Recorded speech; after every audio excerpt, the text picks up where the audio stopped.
I've actually tried to come to terms with the evil that lurks in human hearts, particularly my own, and I have 500 hours of lectures on that online. If anybody, has the bizarre desire to pound their way through them, they can more or less figure out what I think, because I've said 500 hours of it publicly, and so I didn't feel too bad about my level of bigotry or hatred. I think you could probably infer that by watching the videos, so it's kind of protected on that front. And then there was the scaremongering issue, and that's a good one. That's a tough one, man, because if you look at Bill C-16, it just kind of looks like, well, we're extending protection to another oppressed group, which isn't actually true, because gender identity, by the way, gender expression, that's not a group. I'd just like to point that out, because terminological accuracy actually matters. So we've extended legal protection to fashion, essentially, and you can say, well, maybe I'm, being a bit intransigent about that, but I read the damn policies and I don't think I am.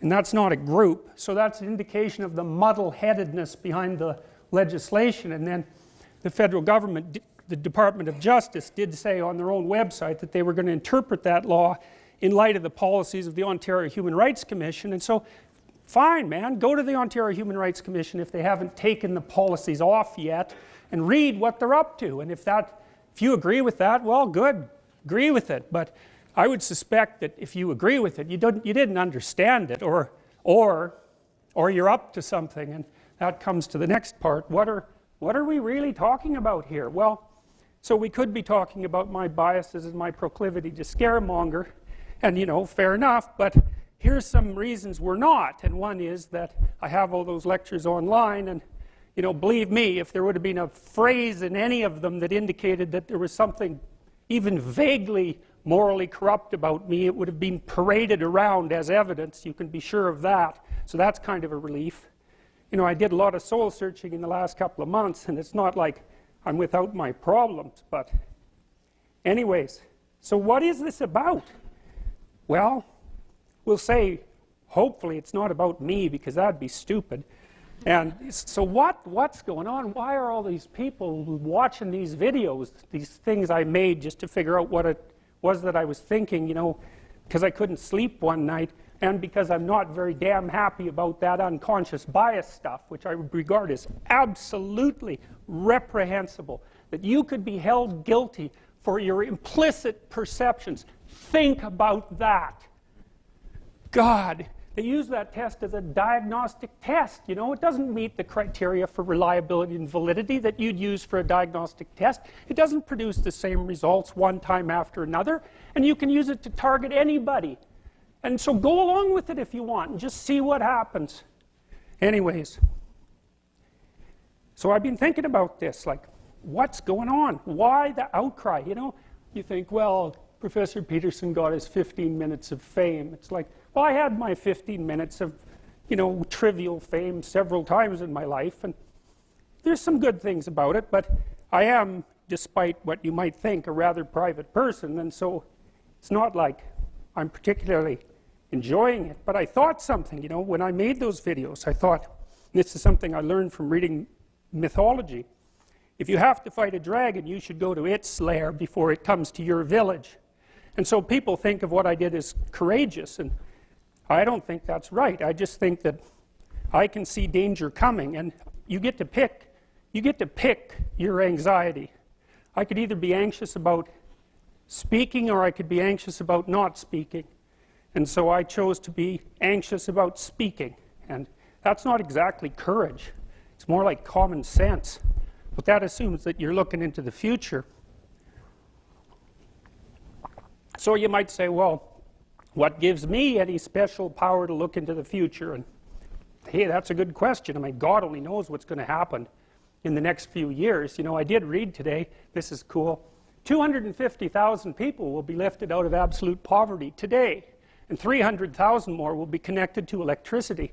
And we're knocking poverty rates around the world down faster by a huge margin than we ever have in human history. There was an article in the New York Times today called Why 2016 Was the Best Year Ever. It's really worth reading.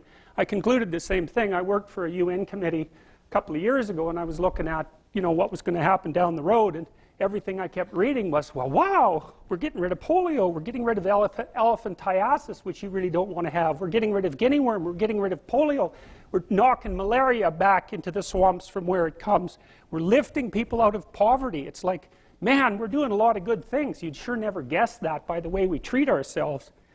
So anyways, so what's going on? Okay, so I thought, well, I better think about this. I've been thinking about it a long time. So, you know, the right wing is really hard on the Frankfurt School. You know, in the Frankfurt School were these kind of neo-Marxist guys who combined Marxism with Freudianism in the 1940s, and they were avowed neo-Marxists, you know, so it's not like I'm making an accusation. And they were kind of anti-system type people and all of that. But I think to lay what's happening at the universities and in the broader culture itself at the feet of the Frankfurt School is insufficient. I really think that it's primarily a consequence of the French intellectuals who, and this is obviously an oversimplification, who emerged out of Marxism in the early 1970s and produced postmodernism. Now, the thing about the postmodernist types is they're nested inside Marxism. They say that straight out. I'm not inventing this. You read Derrida, who's like the joker at the head of the postmodernist movement, and I mean joker because he's an intellectual clown, and that doesn't mean he's stupid, because he is not stupid, not at all. These people are not stupid. They know exactly what they're doing. They know precisely what they're doing. They're a hell of a lot more educated about what they're doing than you are, unless you happen to be one of them. And they mean exactly what they say, just like people always do when they tell you what they're going to do, or they write it down. And they say straight out on their websites, say the women's studies websites, we think the patriarchy is an oppressive structure that should be broken down to its core, and they mean core conceptions. It's not just social, it's linguistic, philosophical, and attitudinal. It should be broken down, wiped out, and restructured from the bottom up, and they mean that. So when it's not accidental, any of this, and I know it sounds like a bloody paranoid conspiracy theory, but you know, I've always been of the idea, especially from reading Jung, that people don't have ideas, ideas have people. And these are powerful ideas. There's a good book called Explaining Postmodernism that I might recommend by a guy named Stephen R.C. Hicks, and his first chapter, which isn't very long, is a good introduction to political correctness. But so why do I think this is about that? Well, here's my reasons. I mean, it doesn't seem to be about me. I think all I did was I made the general specific, okay, which is kind of what you have to do if you really want to make a point. A point, right? That's one place if you want to make a point. And my point was, I'm not saying made-up words generated by postmodern neo-Marxists, because I despise everything they stand for. And so I'm not using those damn words. And that's that.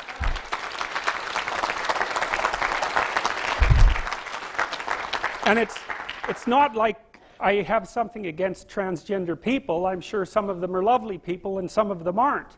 You know, and so they can do whatever they want as far as I'm concerned, as long as they can do whatever they want as far as I'm concerned, as long as I'm not forced to go along with the most radical representatives of them who don't even speak for them anyways. I've got like 20 letters from transsexual people supporting what I've done, and like none opposing it. You know, one of the things that's kind of cool is I've only got 3 hate letters. I thought 3? Jesus, you guys aren't trying very hard. Like, and I got like 1,000 letters of support. And if you go on YouTube, where I'm radically overrepresented, and you look at the comments and the likes and the dislikes, it's about the same ratio. It's like likes to dislikes is like about 100 to 1, and almost all the comments are positive, which, you know, could easily be a selection bias, and probably is, but, you know, it still means that there's quite a few people who think that what I'm doing is sort of okay as far as they're concerned, and so that's important.